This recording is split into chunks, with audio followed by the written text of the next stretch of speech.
Hello good morning once again welcome you all on APS classes. और आज हम एक नए चैप्टर का स्टार्ट करेंगे जो कि है इम्प्रॉपर इंटीग्रल, और ये रियल एनालिसिस का लास्ट चैप्टर है।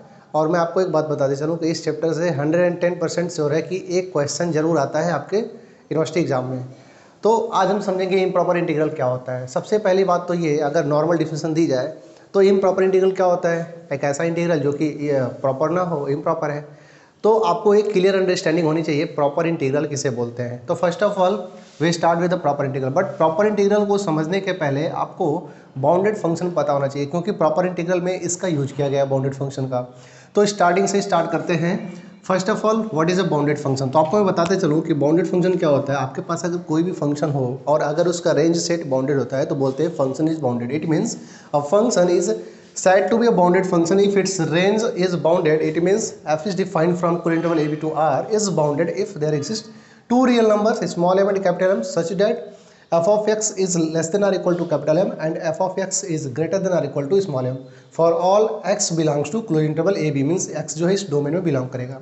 या फिर आप ऐसा बोल सकते हैं कि फंक्शन जो है वो बाउंडेड होगा तब जब mod of f x is equal to q हो जाए, लेस देन और इक्वल टू क्यू हो जाए। ओके, तो ये आपको बोलते हैं बाउंडेड फंक्शन। तो अगर आपने बाउंडेड फंक्शन को समझ लिया है तो अब आप प्रॉपर इंटीग्रल को समझेंगे। बिकॉज अगर हम इम्प्रॉपर इंटीग्रल को समझना चाहते हैं तो सिंपल से डिफिनेशन एक लाइन में बोल सकते हो कि an integral is said to be a improper if it is not a proper. तो प्रॉपर की अगर हम बात करें तो अ डेफिनेट इंटीग्रल, आप क्लास 12th में जब पढ़ते थे तो क्लास 12th में आपको बताया था definite integral f of a to b and f of x D x. आपने क्लास 12th में इस इंटीग्रल को पढ़ा था, जहाँ पे अगर मान लो कोई एफ ऑफ एक्स अगर इसका इंटीग्रेशन था, ठीक है, और यहाँ पे ए था बी था, तो आप लिखते थे F of B minus F of A. आपने क्लास 12th में इसको बड़े अच्छे से पढ़ा है, ठीक है। तो वहीं से स्टार्ट करेंगे। मीन्स कि ये अ definite integral a to b fx dx is called proper integral if the interval of the integration is finite। आपका ये जो इंटरवल है ना, ये जो इंटरवल है a से b, मतलब आप जिसके बीच में इंटीग्रेशन कर रहे हो ये फाइनाइट होना चाहिए। पहला कंडीशन ये हुआ। दूसरा कंडीशन ये है कि जो इंटीग्रेंड है ना, जो ये fx है, इस fx को भी इस क्लोज इंटरवल में जो है फाइनाइट या बाउंडेड होना पड़ेगा। मीन्स ये है कि अगर कोई आपके पास डेफिनेट इंटीग्रल है a से b fx dx तो उसे हम प्रॉपर इंटीग्रल बोलेंगे तब जब इस पर्टिकुलर इंटरवल को फाइनाइट लिया जाए या फिर बाउंडेड लिया जाए। मीन्स कि interval of integration is finite या बाउंडेड। और अगर हम बात करें तो integrand f is bounded on this particular integral, ठीक है।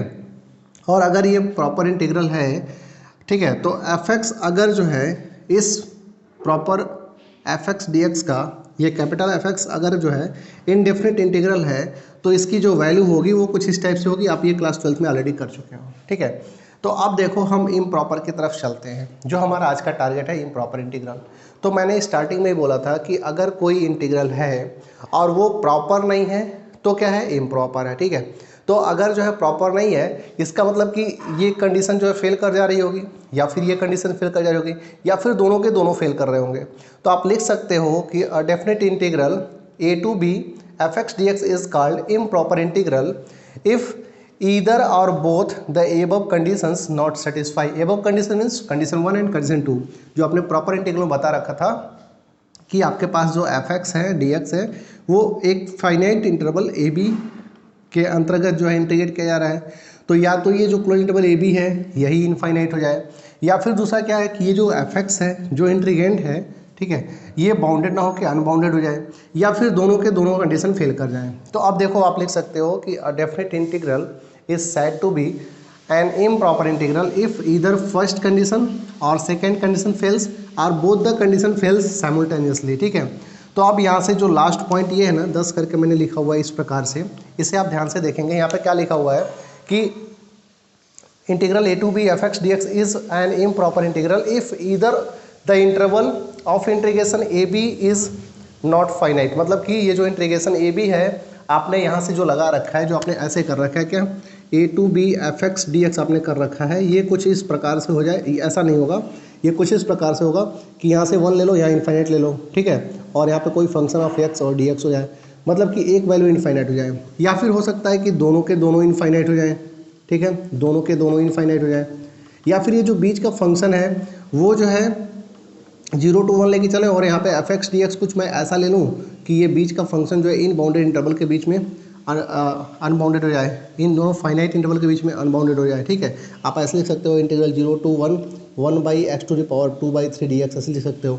तो अब जो है अगर हम बात करें तो यहाँ पर on the behalf of this failure condition of this to conditions आप जो है इम्प्रॉपर इंटीग्रल को कुछ पार्ट में डिवाइड कर सकते हो। ठीक है, आपको इम्प्रॉपर इंटीग्रल अच्छे से स्टडी करना है तो उसे हम थोड़ा सा बाइफर्केशन करते हैं। मतलब अगर पहली कंडीशन फेल होती है, ध्यान से समझना इस बात को, अगर पहली कंडीशन फेल होती है, ठीक है, मतलब कि इंटरवल जो है इंटीग्रेशन का जो इंटरवल है वो अगर फाइनाइट नहीं होता है, बाउंडेड नहीं होता है, मतलब कि अनबाउंडेड हो या इनफाइनाइट हो, तो उस केस में जो हमें इम्प्रॉपर इंटीग्रल मिलता है उसे हम बोलते हैं improper integral of first kind.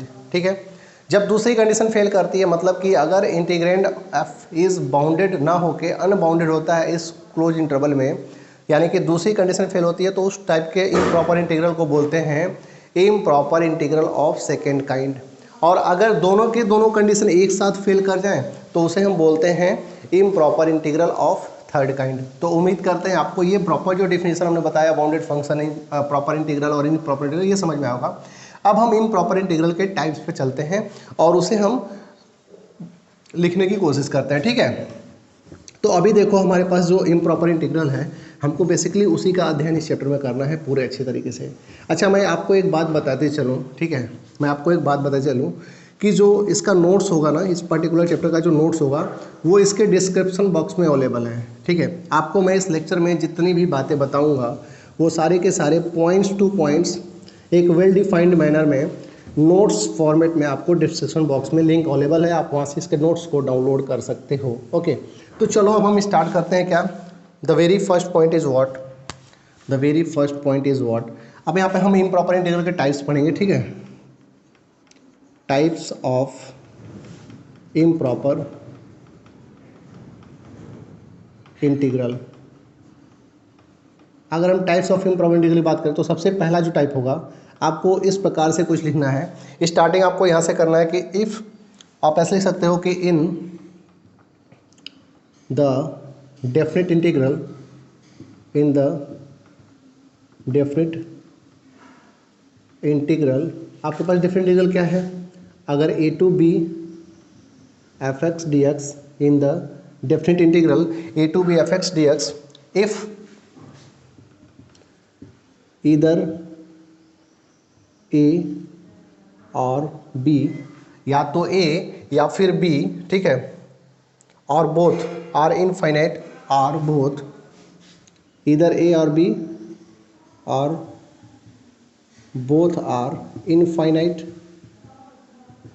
क्या हो, इनफाइनाइट हो, मतलब आपने जो ये लोअर और अपर जो यहाँ पे आपने ले रखा है लिमिट वो अगर इनफाइनाइट हो, ठीक है, या तो दोनों इनफाइनाइट हो या फिर सिर्फ एक इनफाइनाइट हो, तो उस सिचुएशन में फिर आपको क्या मिलेगा, ठीक है, और इस प्रकार से इनफाइनाइट हो, सो डैट क्या हो, so that the interval of the integration is unbounded, so that the interval of integration is unbounded,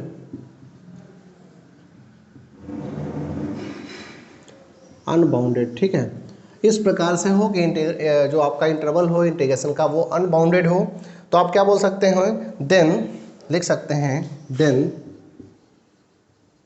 integral a to b f x D x is called improper integral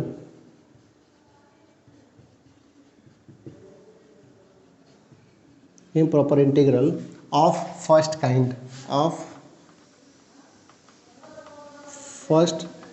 kind, ठीक है। और अगर हम इसके example की बात करें तो इसके एग्जाम्पल कौन कौन से हैं, ऐसे लिख सकते हैं EXAMPLE। अगर एग्जाम्पल की बात करें तो जो सबसे पहला इसका एग्जाम्पल लिख सकते हो, आप ऐसे लिख सकते हो कि 1 to infinite dx upon root x, ठीक है। आप दूसरा लिख सकते हो क्या, माइनस इनफाइनाइट से zero e to the power 2x dx, ठीक है। और फिर आप तीसरा क्या लिख सकते हो, माइनस इनफाइनाइट से प्लस इनफाइनाइट, ठीक है। और साथ में क्या लिख सकते हो आप, यहाँ पे कोई भी ऐसा फंक्शन हो और dx हो एंड etc आप कर सकते हो, ठीक है। तो ये हो गया आपका improper integral of first kind. अगर हम सेकेंड की बात करें तो सेकेंड में क्या लिखेंगे कि in the definite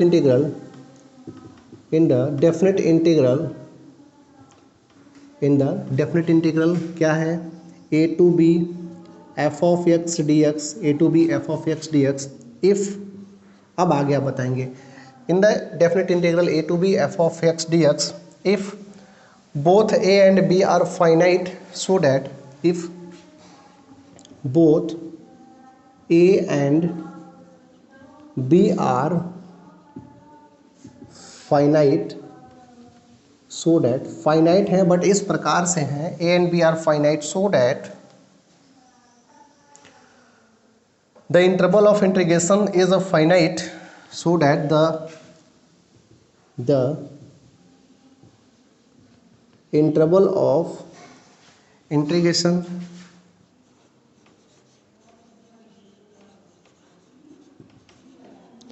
is finite, but मैंने बताया था अभी कुछ देर पहले मैंने डिस्कस किया था कि अगर आपके पास कोई प्रॉपर इंटीग्रल है, ठीक है, तो उसमें दो चीज़ें होती हैं। पहली कंडीशन ये होती है प्रॉपर इंटीग्रल में कि उसके जो इंटरवल्स होते हैं, जिस इंटरवल के बीच में हमको फंक्शन को इंटीग्रेट करना होता है, वो फाइनाइट होते हैं या फिर बाउंडेड होते हैं। और दूसरी बात ये कि जो इंटीग्रेंट एफ होता है वो भी जो है उसमें फाइनाइट वैल्यू रखता है, ठीक है, और बाउंडेड होता है। अब अगर इम्प्रॉपर की बात करेंगे तो प्रॉपर की कंडीशन फेल है तभी तो इम्प्रॉपर है। तो प्रॉपर की कंडीशन फेल कैसे हो सकती है, या तो फर्स्ट कंडीशन फेल करें या फिर सेकंड कंडीशन फेल करें या फिर दोनों के दोनों कंडीशन एक साथ फेल कर जाए। तो अगर पहली कंडीशन फेल करती है तो आपको फर्स्ट काइंड इम्प्रॉपर इंटीग्रल मिलता है, अगर दूसरी कंडीशन फेल करती है तो आपको second kind improper integral fail करता है, और दोनों के दोनों अगर एक साथ फेल करते हो तो आपको third kind of improper integral मिलता है। तो यहाँ पे लिख सकते हैं क्या कि in the definite integral a to b f(x) dx if both a and b are finite, so that the interval of integration is finite, but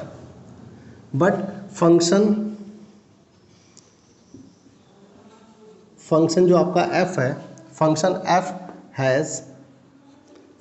f has क्या है, f के पास इनफाइनाइट डिसकंटिन्यूटी, ठीक है, मोर पॉइंट्स ऑफ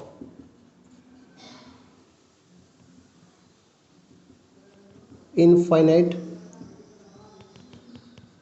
डिसकंटिन्यूटी। या फिर आप ये बोल सकते हो कि जो इंटीग्रेंट है ना वो इनफाइनाइट हो जाए। जो इंटीग्रेंट है that is f is not bounded on a b, आप लिख सकते हो that is f is not bounded on a b पर बाउंडेड नहीं है, ठीक है। और अगर आप यहाँ पे जो है इसका एग्जांपल अगर देखना चाहो, यहाँ पे अगर जो है आप एग्जांपल लिखना चाहो, अच्छा यहाँ पे और चीज़ एक चीज़ लिख सकते हैं ना, not bounded on a b, then integral a to b f of x dx is called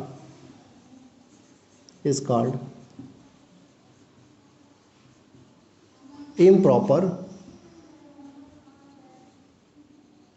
integral of second kind, ठीक है, improper integral of second kind. अगर इसके हम एग्जांपल की बात करें तो आप एग्जांपल में लिख सकते हो, आप एग्जांपल में क्या लिख सकते हो, देखो यहाँ पे कह रहा है कि दोनों के दोनों फाइनाइट होने चाहिए, ए और बी दोनों फाइनाइट होने चाहिए। तो आप यहाँ से ऐसे लिखेंगे एग्जांपल, यहाँ पे लिख सकते हो क्या 0 to 1 dx upon x square, फिर क्या लिख सकते हो आप 1 to 2 dx upon 2 minus x, या फिर लिख सकते हो क्या 1 to 4 dx upon x minus 1 x minus 4 etcetera, ठीक है। अब जो है हमारा तीसरा पॉइंट बचता है क्या, सेम पैटर्न पर तीसरे पॉइंट को अगर हम बात करेंगे तो लिखेंगे क्या, third point is what, the third point is कि इन द डेफिनेट इंटीग्रल, आप लिख सकते हो क्या, in the definite integral a to b fx dx, ठीक है, आप क्या लिखोगे, definite integral a to B F x D x में पहली कंडीशन और दूसरी कंडीशन दोनों एक साथ फिल करते तो लिखेंगे क्या, if the interval of integration is unbounded, the interval of integration is unbounded, ठीक है, अनबाउंडेड है। और आप ब्रैकेट में क्या लिख सकते हो, आप लिख सकते हो कि so that A and B both are infinite, so that both A and B are infinite,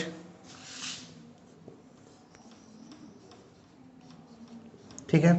और आगे क्या लिखेंगे, and F is also unbounded, and F is also unbounded, ठीक है। देन आपका जो डेफिनेट इंटीग्रल है A to B F of x D x is called, क्या बोला जाएगा, इम्प्रॉपर इंटीग्रल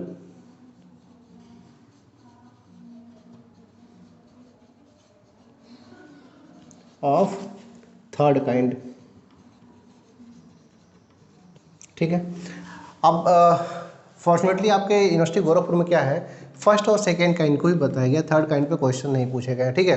तो यहाँ पे एग्जांपल लिख सकते हो, कि आप यहाँ पे आपके दोनों इनफाइनाइट होने चाहिए, तो आप ऐसे लिख सकते हो कि 0 to infinite d x upon under root x, ऐसे फंक्शंस आएंगे, ठीक है। आप इसे एक बार नोट कर लीजिए, फिर हम आगे बढ़ते हैं। नोट कर लीजिए या फिर रीड कर लीजिए। एक बात तो मैं आपको बता दूं कि यहाँ पे आपको जो है जो भी टॉपिक पढ़ाए जाएंगे उसके नोट्स जो है डिस्क्रिप्शन बॉक्स में अवेलेबल होंगे, ठीक है। आपको टेंशन लेने की ज़रूरत नहीं है।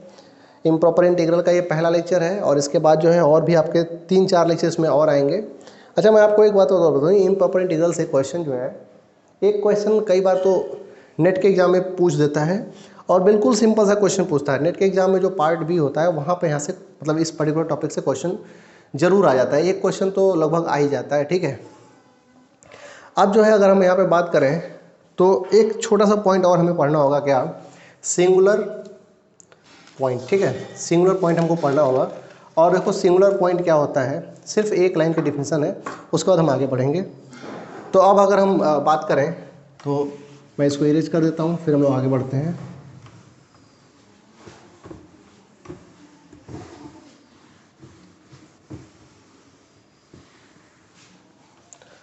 देखो सिर्फ एक लाइन के डिफिनेशन हम लोग पढ़ेंगे सिंगुलर पॉइंट, और आज का हमारा जो टारगेट होगा वो हम इसमें principal value and general value की बात कर लेंगे और एटलीस्ट 2 से 3 क्वेश्चन लोग सॉल्व कर लेंगे, ठीक है। उसके बाद ही हम लोग जो है इस लेक्चर को ख़त्म करेंगे। तो आज का टारगेट जो है उसे पूरा करेंगे और बिल्कुल आप विथ पेशेंस देखिए, बड़ा ही इजी चैप्टर है। ऐसा इजी चैप्टर तो आपके पूरे रियल एनालिसिस में कुछ नहीं होगा। सिंपल सा क्वेश्चन है, 12th वाली फीलिंग आपको आ जाएगी। तो नेक्स्ट पॉइंट क्या है आपका, सिंगुलर पॉइंट। अगली हेडिंग लिखेंगे क्या, सिंगुलर पॉइंट, ठीक है, सिंगुलर पॉइंट। अगर हम सिंगुलर पॉइंट को बताएं तो देखो सिंपल सी बात यह है ना कि आपको जो फंक्शन दिया हुआ है, ठीक है, जो फंक्शन दिया हुआ है, if mod of fx tends to infinite at x is equal to C, जिस पॉइंट पे जो फंक्शन आपको दिया है वो इनफाइनाइट हो जाए, उस पॉइंट को हम बोलते हैं सिंगुलर पॉइंट। तो आप यहाँ पे क्या लिखेंगे, if f of x tends to infinity at x is equal to c, then c is called the singular point, then c is called the singular point, singular point, c को हम फिर singular point बोलेंगे। और साथ ही साथ क्या लिखेंगे, of the function f, of the function singular point of the function किसका भाई, तो फंक्शन का है, ऑफ फंक्शन fx। और भी यहाँ पे एक चीज़ और आपको बताने की जरूरत है कि we say that f has a infinite discontinuity at x is equal to 3, आप लिख सकते हैं, and we say that f has infinite discontinuity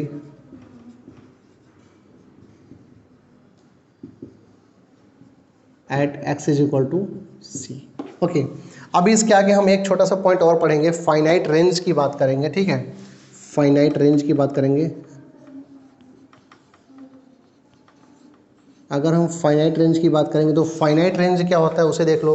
यहाँ पे लिखा हुआ कि if a is the only singular point in a b, if a is the only singular point in close interval a b, सिर्फ ए जो है वो singular point है क्लोज इंटरवल ए बी में, ठीक है। तो आगे आप क्या लिख सकते हैं, देखो हमने बताया सिंगुलर पॉइंट, तो हमने ये कहा कि अगर कोई फंक्शन है और वो फंक्शन अगर किसी फिक्स पॉइंट पर इनफाइनाइट को टेंड कर जाए तो वो फिक्स पॉइंट उसका क्या होता है, सिंगुलर पॉइंट होता है। मीन्स कि f x tends to infinite at x is equal to c, then c is the called singular point of the function and also this particular point c is called the infinite discontinuity, ठीक है। Infinite discontinuity क्यों, क्योंकि यहाँ पे function infinite को चला जा रहा है, ठीक है। तो यहाँ पे फिर क्या है, आप फाइनाइट रेंज की बात करेंगे तो लिखेंगे if a is the only singular point in a b, close interval a b, the improper integral fx over ab, the improper integral fx over ab, improper integral fx over ab is defined by देखो यहाँ पे क्या आ रहा है, सिर्फ और सिर्फ जो है हमने डिफिनेशन करना है, फिर एक क्वेश्चन करना है। लास्ट में हम 3 क्वेश्चन करेंगे जो कि यूनिवर्सिटी गोरखपुर में पूछे गए हैं। डिफाइंड बाय द इक्वेशन, और इक्वेशन क्या होगा, देखो अगर यहाँ से a to B F of x D x है, और देखो कह रहा है क्या, a is the only singular point. अब अगर a सिंगुलर पॉइंट है तो आप इसको ऐसे लिख सकते हो, लिमिट एप्सिलॉन टेंड्स टू 0, यहाँ पे a और यहाँ पे आपका फाइनल b तो रहेगा ही एफ एक्स डी एक्स, और यहाँ पे a अगर आपका सिंगुलर पॉइंट है तो a को हटाना है, ठीक है। तो आप यहाँ पे a माइनस एप्सिलॉन कर सकते हो, ठीक है, सॉरी a प्लस एप्सिलॉन करोगे। देखो आपका क्लोज इंटरवल ये a भी है और आपको क्या है, a पे प्रॉब्लम हो रही है, ठीक है। तो अगर a पे ये जो है सिंगुलर पॉइंट बन रहा है, मतलब कि a पे फंक्शन जो इनफाइनाइट को चला जा रहा है, a is the singular point, only a is the singular point. Singular point का मतलब क्या कि a पे जो है ये फंक्शन इनफाइनाइट चला जा रहा है। तो हम क्या करेंगे, इस a को हम बाहर करेंगे, मतलब कि a जो है यहाँ पे कर लेंगे और b ऐसे हो जाएगा। तो अब हम इंटीग्रेशन जो स्टार्ट करेंगे वो a प्लस एप्सिलॉन से, मतलब कि a के थोड़ा सा आगे, मान लो यहाँ पे पहला पॉइंट a है तो हम यहाँ से इंटीग्रेशन स्टार्ट करेंगे, a को हटा देंगे हम, मतलब जहाँ पे हमें सिंगुलरिटी मिल रही है उसके आगे से इंटीग्रेशन स्टार्ट करते हैं, ठीक है। अब देखो सेकेंड पॉइंट क्या है, ठीक है, and if b is the only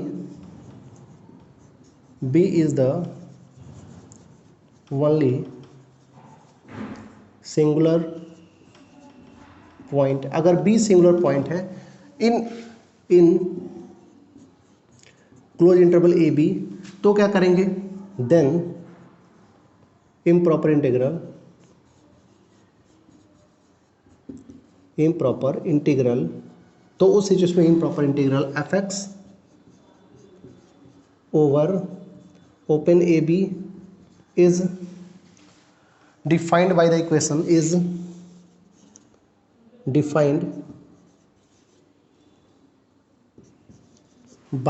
equation, अब देखो यहाँ पे क्या है, पॉइंट बी पे आपको मिल रहा है, तो आप ऐसे जो है A to B F x D X जो होगा, आप यहाँ पे क्या करोगे, बी पे आपको सिंगुलरिटी मिल रही है तो यहाँ पे लिखेंगे क्या, लिमिट डेल्टा टेंस टू 0, ठीक है। और बी पे मिल रहा है, मतलब कि हमको बी तक नहीं जाना है, बी के पहले ही मामले को रोक देना है, ठीक है। तो ये दोनों जो है ऐसे ही क्वेश्चंस के माध्यम से इसको लिखते हैं, आप इसे नोट डाउन कर लीजिए या फिर एक बार रीड कर लीजिए वीडियो को पॉज करके, फिर हम आगे बढ़ते हैं, ठीक है। इसमें क्या दे रखा है, तो लिखेंगे if the improper integral over a b is exist, we say that the integral over a b is convergent. आप नीचे यहाँ पे एक पॉइंट लिखेंगे कि इफ द improper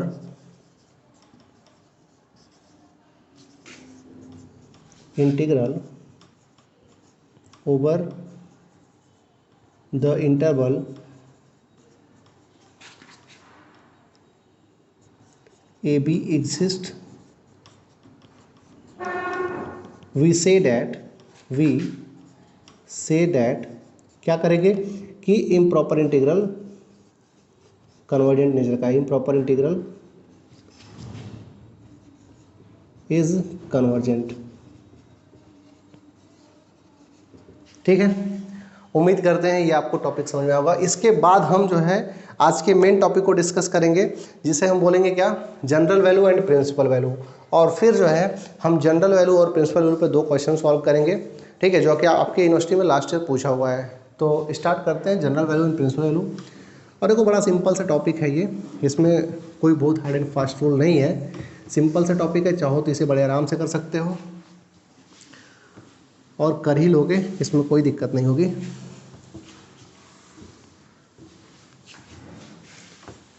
लिखेंगे क्या इसके आगे, general value and principal value. The next heading is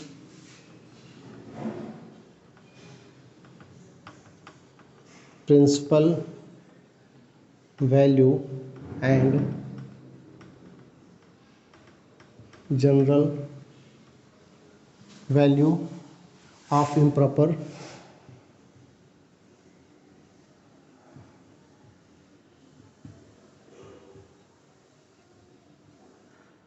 integral.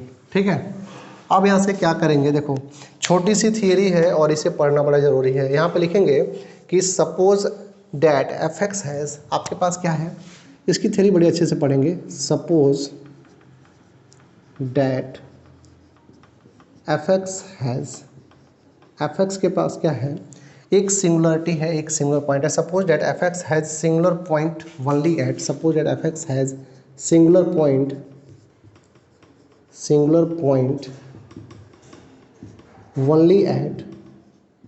Only eight कहाँ, सी पे, केवल सी पे है। तो देखो इसके पहले अभी हमने जो 2 डिफिनेशंस कराए थे उसमें हमने क्या किया था कि जिस भी पॉइंट पे सिंगुलरिटी आ रही थी उसे हम एक्सक्लूड कर देते थे।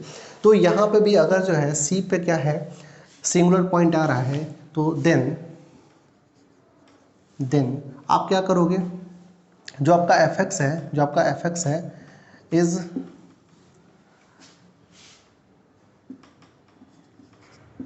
टू बी इंटीग्रेट इन, किस में, देखो ए से स्टार्ट करोगे, ठीक है, आपको यही तो दिया हुआ है, A to B F of x D X दे रखा है, तो आप ए से स्टार्ट करोगे। बट सी पे क्या है, देखो इसको ऐसे अगर मैं तोड़ लूँ, ए टू यहाँ पे सी और एफ एक्स डी एक्स, ठीक है, ध्यान देना, एफ एक्स डी एक्स और plus c to B F x D x, ठीक है। तो यहाँ पे सी पे हमको दिक्कत है तो सी माइनस एप्सिलॉन कर लेंगे और यहाँ पे सी प्लस डेल्टा कर लेंगे। मतलब कि हमने क्या किया, सी माइनस एप्सिलॉन, ठीक है, और यहाँ पे C minus delta, C plus epsilon और सी माइनस डेल्टा हमने अलग कर लिया। मतलब ये है कि अगर अपने पास ए और बी ये वैल्यू है, बीच में कहीं पॉइंट सी आ रही है, तो सी के नेबरहुड को हमने क्या डिलीट कर दिया और यहाँ तक एक अलग इंटीग्रल किया और फिर इसके आगे एक अलग इंटीग्रल किया और दोनों को सम कर दिया और इस बीच वाले पॉइंट को हमने क्या किया, डिलीट कर दिया। ठीक है, इसको हमने डिलीट कर दिया, यही यहाँ पे बताया जा रहा है। अब देखो इसमें लिखेंगे कैसे इसको, हमने बस आपको एक ओवरव्यू दिया, ठीक है, हमने केवल आपको ओवरव्यू दिया कि आपके पास अगर फंक्शन एफ एक्स है जो कि ए से बी में इंटीग्रेट करना है और किसी बीच के पॉइंट पे, ठीक है, यहाँ पे किसी बीच के पॉइंट सी पर क्या हो रहा है, where a is less than c is less than b, मतलब कि जो सी पॉइंट है वो ए और बी के बीच में लाई कर रहा है। तो आप क्या करेंगे, that is f is bounded at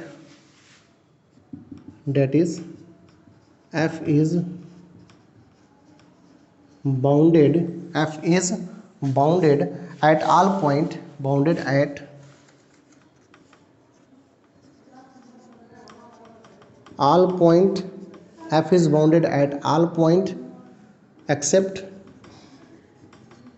c। क्यों, क्योंकि सी पे इसकी सिंगुलर पॉइंट है, सी पे जो है ये क्या कर रहा है, इनफाइनाइट को टेंड कर जा रहा है।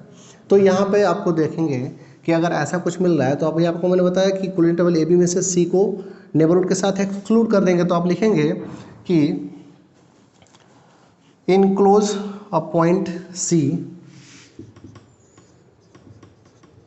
enclose a point C by the interval, किस इंटरवल से, देखो C पे दिक्कत है तो C प्लस एप्सिलॉन कर लेते हैं और C माइनस डेल्टा कर लेते हैं। देखो मैंने बताया कि अगर मुझे A से B के बीच में इंटीग्रल करना है, किसको, A से B के बीच में हमको fx को करना है। अच्छा, A is less than C is less than B, मतलब इन दोनों बीच में एक ऐसा पॉइंट C है जहाँ पर क्या है, हमको सिमिलरिटी मिल रही है, मतलब कि C पे इसकी वैल्यू इनफाइनाइट को चली आ रही है। तो इसको हम कुछ इस प्रकार से लिख सकते हैं, देखो A से जाएंगे C और C माइनस एप्सिलॉन, C पे नहीं जाएंगे, fx dx कर लेंगे और प्लस C पे दिक्कत है तो C प्लस डेल्टा कर लेंगे, C को छोड़ के फिर आगे जंप कर जाएंगे B और यहाँ पे fx dx।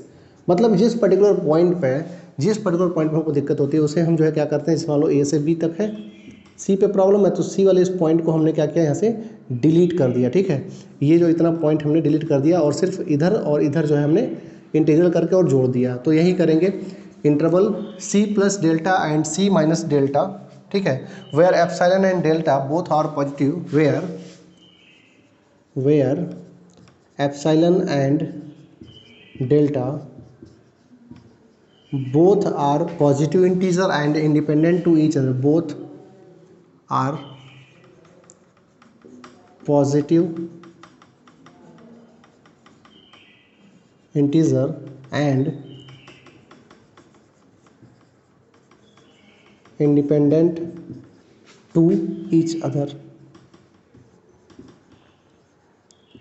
ठीक है, इंडिपेंडेंट टू ईच अदर। अब इसके आगे क्या लिखेंगे, then f is bounded in both the interval, then f is bounded in both the intervals। कौन कौन सा है, देखो A से स्टार्ट किए और C माइनस एप्सिलॉन तक गए, एंड C प्लस डेल्टा से स्टार्ट किए और B तक गए। दोनों के दोनों इंटरवल्स में क्या है, ये बाउंडेड होगा। ठीक है, अब आगे आप क्या लिखेंगे यहाँ पे, the improper integral over AB is defined by, now the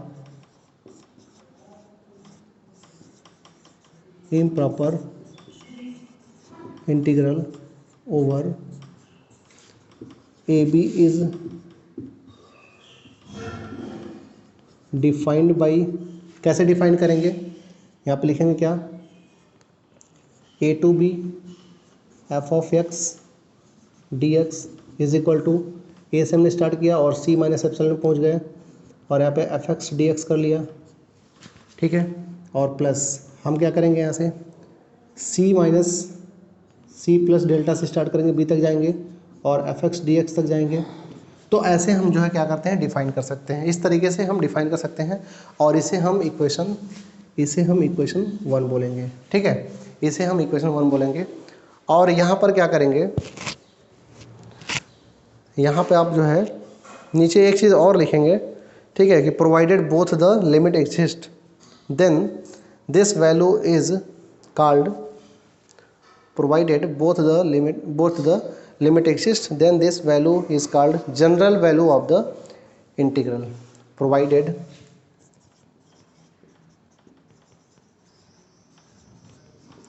both the limit exist then this value is called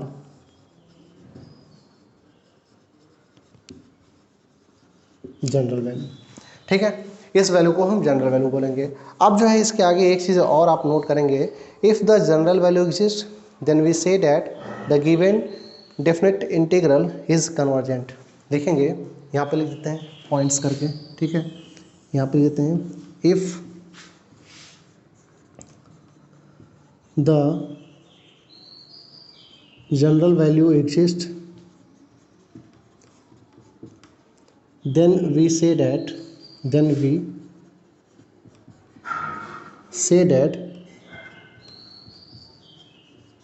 integral is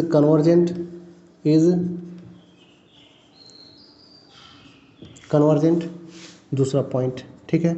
if epsilon is equal to delta, अगर जो है epsilon is equal to delta हो जाए तो उस situation में आप क्या बोल सकते हो कि the value of above limit is called the principal value of the integral.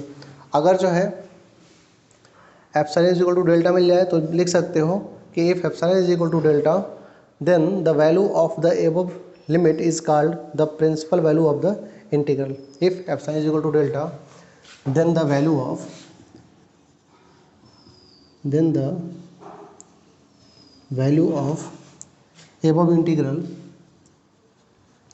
above integral is called the principal value of integral, ठीक है। नेक्स्ट पॉइंट एक और लिख लेंगे कि देखो यहाँ पे एक पॉइंट आप लिख लेंगे, मैं बोल दे रहा हूँ, ठीक है। इसमें एक पॉइंट और होता है कि अगर जो है जनरल वैल्यू आती है तो प्रिंसिपल वैल्यू कंफर्म है, बट अगर प्रिंसिपल वैल्यू आती है तो जनरल की कंफर्म नहीं है। आप यहाँ पे लिख सकते हो कि it is to be noted that the existence of principal value does not imply that the existence of the general value, but if the general value exist then it is equal to the principal value, ठीक है। आप यहाँ पे एक point लिख लेना, मैं फिर से बोल दे रहा हूँ कि it is to be noted that if the existence of the principal value does not implies that the existence of general value, but if the general value exist then it is equal to principal value. अब हम question करेंगे, ठीक है। यहाँ तक समझ में आ गया। अब हम क्वेश्चन करेंगे और प्रिंसिपल वैल्यू को फाइंड आउट करने वाला क्वेश्चन करेंगे, ठीक है। चलो यहाँ पे जो है स्टार्ट करते हैं क्वेश्चन को। बड़ा ही सिंपल सा इसका क्वेश्चन होता है, इनके क्वेश्चंस जो है बड़े सिंपल होते हैं, मैं बता दे रहा हूँ आपको, बड़े ही सिंपल फॉर्मेट के इसके क्वेश्चन होते हैं। तो अभी जो है अगर हम बात करें पहले क्वेश्चन की, तो क्वेश्चन में पूछ रहा है कि find the principal value and the general value, find the general value and principal value of the integral. Question 1 दे रखा है, find the general value and principal value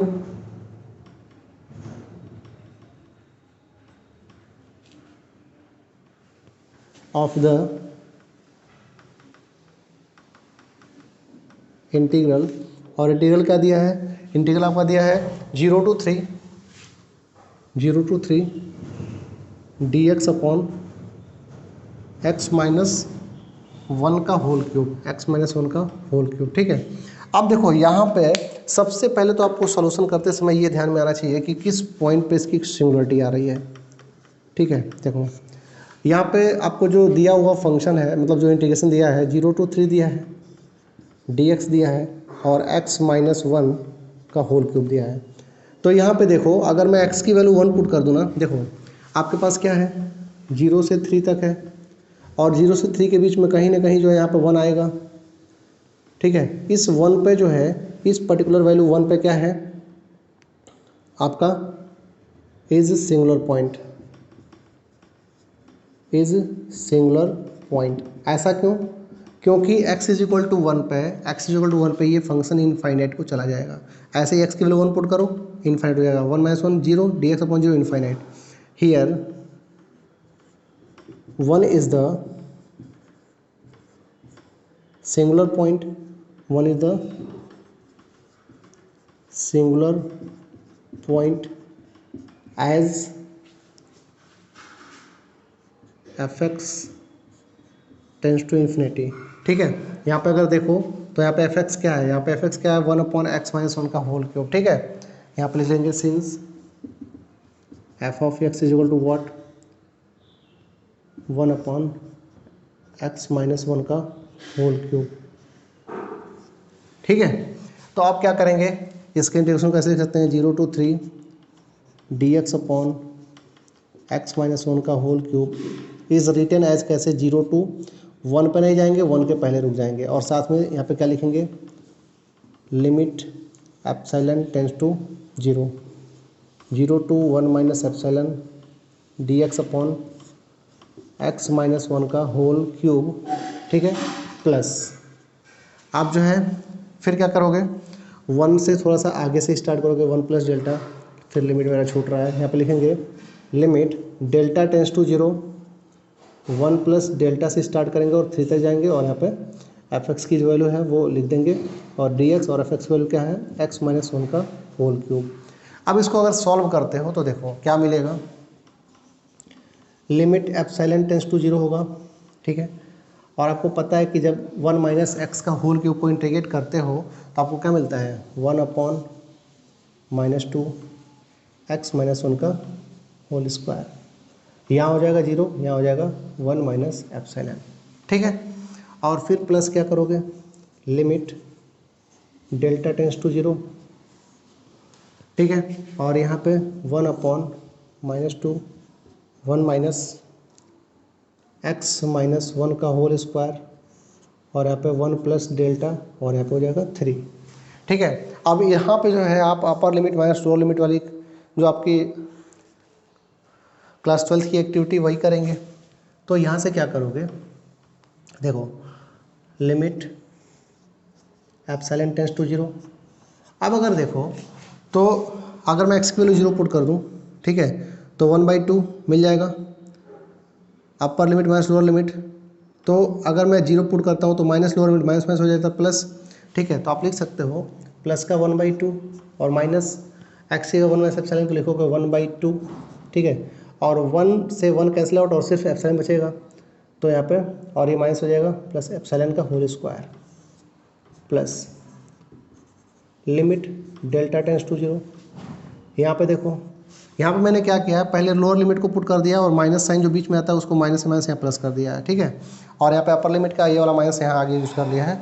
अब यहाँ से अगर हम स्टार्ट करेंगे तो देखो यहाँ पे अपर लिमिट माइनस लोअर लिमिट हम करेंगे, तो 1 अपॉन, देखो अगर हम यहाँ पे 3 पुट कर देंगे तो 3 माइनस 1 डेट इज़ 2, 2 का स्क्वायर 4, और 4 2 जाए 8, तो लिखेंगे 1/8, ठीक है, वो भी माइनस का, और फिर माइनस 1 अपॉन, देखो ये 2 है और यहाँ पे अगर 1 प्लस डेल्टा पुट करते हैं तो 1 से 1 कैंसिल आउट, तो मिलेगा 2 डेल्टा का स्क्वायर, ठीक है, और ये जो माइनस साइन है बीच वाला, ये बीच वाला माइनस साइन क्या हो जाएगा, प्लस में चेंज हो जाएगा।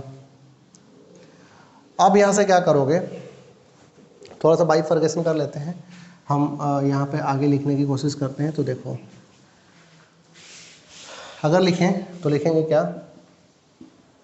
1/2 तो लिमिट से कोई उसका लेना है, तो 1/2 को हम बाहर कर देते हैं, ठीक है, और फिर माइनस ये 1/8 भी बाहर कर लेते हैं ऐसे, फिर minus limit epsilon tends to 0, ठीक है, और क्या करते हैं 1/2 epsilon square plus limit delta tends to 0, 1/2 delta square. अब यहाँ पे देखो ये वैल्यू जो है इनफाइनाइट हो जाएगी, ये भी वैल्यू इनफाइनाइट हो जाएगी, तो इनफाइनाइट प्लस का है, इनफाइनाइट माइनस का है, तो यहाँ पे लिख सकते हो कि जनरल वैल्यू यहाँ पे लिखेंगे कि इंटीग्रल की जो फाइनाइट वैल्यू है डज नॉट एग्जिस्ट फाइनेटली, ठीक है, above does not exist finitely,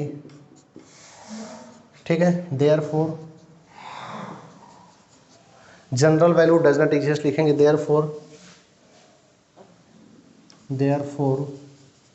general value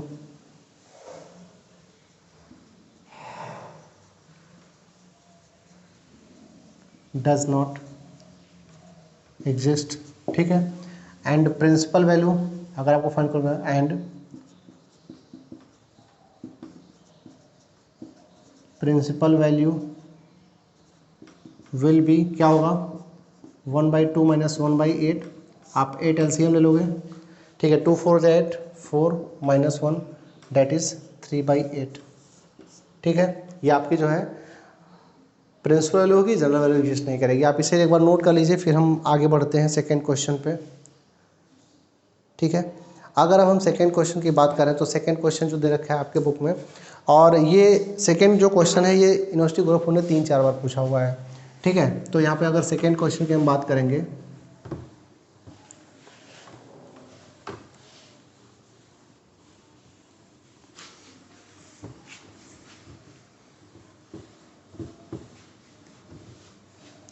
तो फिर सेकेंड क्वेश्चन कैसे दिया हुआ है, सेकेंड क्वेश्चन दे रहा है कि सो डैट,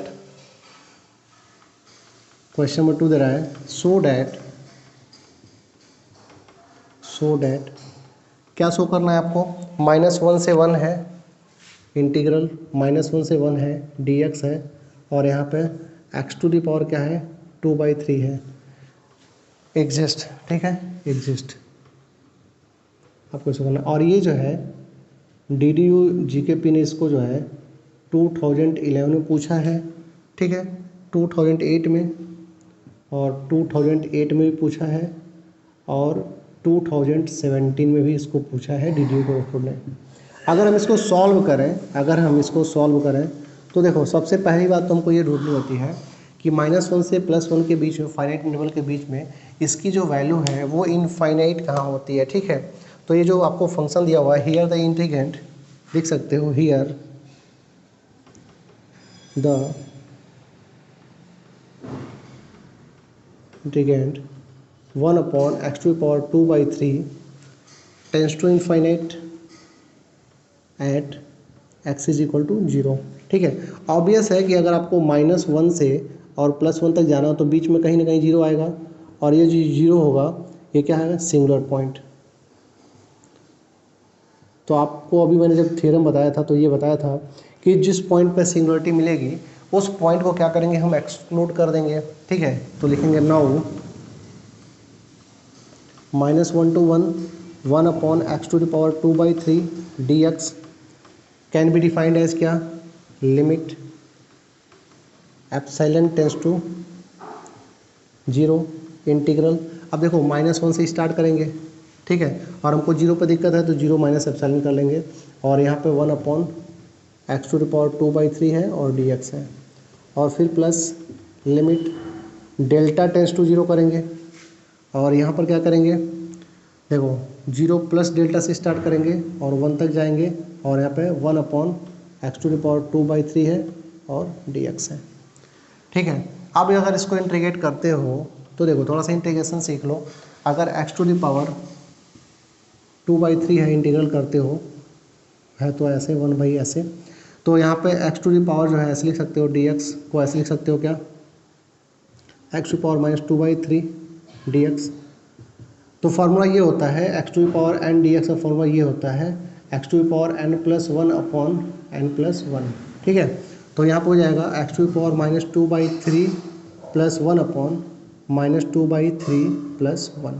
सॉल्व करोगे तो क्या मिलेगा, x⁴ को मैंने LCM ले लिया, ठीक है, और यहाँ पे लिखा -2 + 1 लिखा, और यहाँ पे क्या लिखा, सेम वही -2 + 1/3। तो यहाँ से क्या होगा, देखो -2 + 1 तो x⁴ जो है x⁻−1/3 आएगा, और अपन जो है -1/3 आएगा। तो ये 3 ऊपर लिखेंगे क्या, फाइनली -3 और साथ में क्या होगा x⁻−1/3। आपको ये इंटीग्रेशन मिलेगा इसका, ठीक है, यही इंटीग्रेशन मिलेगा। तो इस इंटीग्रेशन को आप जो है यहाँ पे जो है सॉल्व करेंगे, ठीक है। यहाँ पे -2/3, एक मिनट, यहाँ पे +3 होगा, ध्यान देना, ठीक है। यहाँ पे भी LCM लोगे तो 3 × 3 + का 3 हो जाएगा, तो ये फाइनली आपको ऐसे मिलेगा, और ये भी आपको पॉजिटिव मिलेगा। तो 3x⁴1/3 is the integration of this particular quantity. तो आप कैसे लिखोगे, यहाँ पे लिखोगे लिमिट एप्सिलॉन टेंस टू 0 और 3x⁴1/3, और अपर लिमिट लोअर लिमिट क्या है -1, और यहाँ पे 0 minus epsilon plus limit delta tends to 0 3x⁴1/3, और यहाँ पे हो जाएगा 0 प्लस डेल्टा, और यहाँ पे हो जाएगा 1, ठीक है। इतनी बातें हो गई। अब जो है क्या करेंगे, अपर लिमिट माइनस लोअर लिमिट हम करते हैं, लिमिट तो लगा ही रहेगा, लिमिट से कोई दिक्कत नहीं है, limit epsilon tends to 0, upper limit minus lower limit. तो आप अपर लिमिट करोगे क्या, एप्सिलॉन पुट करोगे तो 3 और x की जगह एप्सिलॉन टू द पावर 1/3 और माइनस, ठीक है, 3 x की जगह -1 पुट करोगे, -1 टू पावर 1 आपको -3 मिलेगा, ठीक है। यहाँ से इसके बाद जो है upper limit minus lower limit, ठीक है। तो 3x माइनस यहाँ पर लिख देंगे, क्योंकि ये माइनस एप्सिलॉन है और ये माइनस और माइनस हो जाएगा प्लस, क्योंकि अपर लिमिट माइनस लोअर लिमिट, तो -3 आप -1 पुट करेंगे, माइनस प्लस हो जाएगा, plus limit delta tends to 0, ठीक है। Upper limit minus lower limit, तो 3 ऐसे जो मिलेगा और 1 का पावर समथिंग वही रहेगा, और -3 और यहाँ पे डेल्टा टू द पावर 1/3, ठीक है। इतनी बात समझ में आई। अब जो है यहाँ पे जो लिमिट पुट करोगे तो ये वैल्यू 0 हो जाएगी, ठीक है। पहली वैल्यू 0 हो गई तो आपको मिलेगा +3, और दूसरी वैल्यू यहाँ पे ये 0 हो जाएगी, डेल्टा इसे पुट करोगे ये वैल्यू पूरा 0 और ये वैल्यू पूरा 0, तो 3 और +3 इज इक्वल टू कितना हो जाएगा, 6 हो जाएगा, और यही आपका आंसर हो जाएगा, ठीक है। और अगर हम देखें तो ये पर्टिकुलर जो प्रॉपर इंटीग्रल है ये पर्टिकुलर प्रॉपर इंटीग्रल जो है वो कन्वर्जेंट नेचर का है, ठीक है। यहाँ पे अगर एग्जिस्ट फाइनाइटली होता है तो हम बोलते हैं कि this is of the convergent nature. तो ये आपका पूरा का पूरा सोल्यूशन है, और ये क्वेश्चन यूनिवर्सिटी गोरखपुर ने लगभग जो है 3 बार, ठीक है, 5 मार्क्स में पूछा हुआ है। इतना इजी सा क्वेश्चन है और इतनी इजीली आपको मिल जाएगा अगर मार्क्स, तो सोच लो। मैं एक बार रिपीट करता हूँ, देख लेना कि जो इंटीग्रेंट यहाँ पे दिया हुआ है, हम ये ढूंढते हैं कि इस प्रॉपर जो है फाइनाइट इंटरवल में किस पॉइंट पे इंटीग्रेंट की वैल्यू इनफाइनाइट हो रही है, कहाँ पे सिंगुलरिटी मिल रही है। जिस पॉइंट पे सिंगुलरिटी मिलेगी उसे हमें एक्सक्लूड कर देना है। तो यहाँ पे -1 और 1 के बीच में 0 पे सिंगुलरिटी मिल रही है, हमने क्या किया, 0 से पहले ही अपने इंटीग्रल को रोक लिया, फिर 0 के बाद से इंटीग्रल को स्टार्ट किया, ठीक है, और इसको सॉल्व किया। और जैसे जैसे आप क्लास 12 में सॉल्व करते हैं इंटीग्रेशन, वही पूरा सॉल्व करना है। इसका बाद एक क्वेश्चन वो देखेंगे, फिर इस लेक्चर को हम कंप्लीट करेंगे, ठीक है। मुझे ऐसा लग रहा है कि ये लेक्चर काफ़ी लंबा हो रहा है, बट आज के टारगेट में इतना था, ठीक है। आज के टारगेट में इतना बड़ा एक लेक्चर मुझे करना था, क्योंकि अभी तो एग्ज़ाम का कोई सीन नहीं है, एग्ज़ाम कब तक होगा, बिकॉज अभी आज तो वोटिंग की काउंटिंग चल रही है, ठीक है। आज 2 मई है 2021, और आज अगर चुनाव के परिणाम आते हैं तो हो सकता है लॉकडाउन लग जाए, ठीक है। फिलहाल अभी कोरोना का टाइम है, आप घर पे रहिए, पढ़ाई करते रहिए, और कोई भी दिक्कत हो तो आप मुझे बताइए कमेंट बॉक्स में, मैं उसे ज़रूर रिजॉल्व करूँगा। क्वेश्चन आपको दे रखा है कि इवेल्युएट आपको इवेल्युएट क्या करना है। देखो, -इनफाइनाइट से +इनफाइनाइट और dx/1 + x² को, और ये क्वेश्चन DDU ने GKP ने 2008 में पूछ रखा है, ठीक है। अब देखो इतना सिंपल सा क्वेश्चन है कि इसको क्या ही बताया जाए, ठीक है। सॉल्यूशन करेंगे इसका, अगर इसका हम सॉल्यूशन करते हैं तो देखो दिया है -इनफाइनाइट से +इनफाइनाइट और dx/1 + x²। अगर सिर्फ dx/1 + x² होता तो आप क्लास 12 में कई बार पढ़े हो, tan इनवर्स x ही इंटीग्रेशन होता है, ठीक है। तो यहाँ से क्या लिखोगे, लिमिट, चूँकि ऊपर और नीचे दोनों जगह क्या है, इनफाइनाइट है, तो epsilon tends to 0, delta tends to 0, integral. अब देखो यहाँ पे -इनफाइनाइट है, तो हम क्या लिखेंगे, डायरेक्ट यहाँ पे इंटीग्रेशन यहाँ देखते हैं, ये होता है tan इनवर्स x, ठीक है। अच्छा एक काम कर सकते हो, 1 मिनट, देखो यहाँ से हम क्या लिख सकते हैं, -1/डेल्टा और यहाँ पे 1/एप्सिलॉन, और यहाँ पे लिखेंगे dx/1 + ठीक है। अब देखो ये जो माइनस इन्फिनिटी है, इसको मैंने क्या लिखा, -1/डेल्टा, डेल्टा जैसे 0 पे जाएगा ये पूरी की पूरी वैल्यू इन्फाइनाइट हो जाएगी, एप्सिलॉन जैसे 0 पे जाएगा पूरी की पूरी वैल्यू इन्फाइनाइट हो जाएगी। तो अब यहाँ पे हम सॉल्व करें तो लिखेंगे क्या, limit epsilon tends to 0, delta tends to 0, ठीक है। और ये वैल्यू कैसे आएगी, tan इनवर्स x मिलेगा, और यहाँ पे होगा 1/एप्सिलॉन, और यहाँ पे होगा -1/डेल्टा। अब अपर लिमिट माइनस लोअर लिमिट करते हो तो आप कैसे क्या करोगे, यहाँ पे देखो, limit epsilon tends to 0, delta tends to 0, ठीक है। और यहाँ पे क्या करोगे, upper limit minus lower limit, तो tan इनवर्स लिखोगे क्या, tan इनवर्स 1/एप्सिलॉन माइनस का, और माइनस ये प्लस का है भाई, tan इनवर्स -1/डेल्टा, ठीक है। और जैसे ही एप्सिलॉन और डेल्टा टेंस टू 0 होगा, जैसे ही एप्सिलॉन और डेल्टा टेंस टू 0 होगा, तो tan इनवर्स इन्फिनाइट वैल्यू आएगी, ठीक है, tan इनवर्स इनफाइनाइट माइनस, और ये माइनस आएगा तो जाएगा प्लस tan इनवर्स इनफिनाइट। आपको पता है कि tan की जो वैल्यू होती है, ठीक है, tan 90 की वैल्यू अगर देखें तो क्या होगा, sin 90 एंड cos 90। sin 0 की वैल्यू 0, sin 90 वैल्यू 1 और cos 0 की वैल्यू 1, cos 90 की वैल्यू 0, तो ये इनफाइनाइट होता है। तो tan 90 मतलब कि π/2 और plus π/2, overall π/2 that is pi, और यही आपका आंसर हो जाएगा, ठीक है। नोट कर लीजिए क्वेश्चन को, और ये 2011 में पूछा क्वेश्चन है, ये 8 में भी है और 2011 में भी ये क्वेश्चन पूछ रखा है। अब देखो, ये आपका इम्प्रॉपर इंटीग्रल पे जो पहला लेक्चर था, इसके बाद हम सेकंड लेक्चर लेके आएंगे, उसमें हम इम्प्रॉपर इंटीग्रल के कन्वर्जेंस की बात करेंगे। तो सेकंड लेक्चर बेस्ड होगा इम्प्रॉपर इंटीग्रल के कन्वर्जेंस के, और उसके बाद एक और लेक्चर लेके आएंगे जिसमें हम कई सारे क्वेश्चन को सॉल्व करेंगे। तो लगभग अभी 2 से 3 लेक्चर इम्प्रॉपर इंटीग्रल पर चलेंगे। तो thank you for watching this particular lesson. Have a great day to everyone, and please like the video, subscribe the channel and give a positive comment. Thank you everyone. Bye. Take care.